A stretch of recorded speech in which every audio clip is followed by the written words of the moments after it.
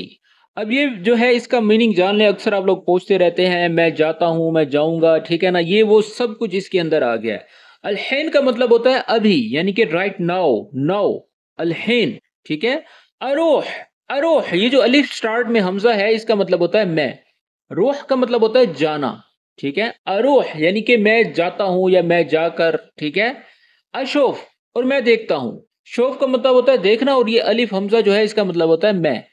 अरोह अशोफ, मैं जाता हूं और मैं देखता हूं, ठीक है। कुल्लु शै यानी कि एवरीथिंग, ठीक है। कुल्लु शै का मतलब होता है हर चीज। दोबारा से सुन ले, अलहैन अरोह अशूफ कुल शै। तो इसकी उर्दू में मीनिंग बनेंगे अभी मैं जाकर सब कुछ देखता हूं। Now I am going to see everything. तो दोस्तों ये जुमला किस तरह से लगा मुझे जरूर बताइएगा। चलिए अब हम आगे बढ़ते हैं, देखते हैं क्या होता है।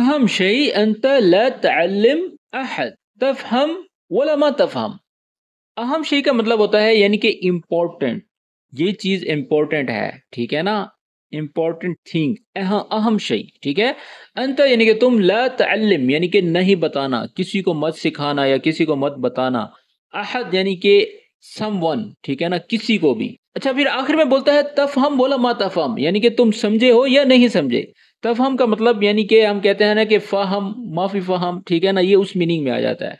और ये ता का मतलब होता है यानी कि तुम। तफहम बोला मा तफहम यानी कि तुम समझे या नहीं समझे। तो दोबारा से सुन ले, अहम शई अंत ला तअल्लम अहद तफहम वला मा तफहम, यानी कि सबसे अहम बात तो ये है, सबसे अहम ये है कि तुम किसी को नहीं बताना। ला तअल्लम अहद, ठीक है। क्या तुम समझे या नहीं समझे, या क्या तुम समझे हो या नहीं, ठीक है, ये उस मीनिंग में आ जाता है।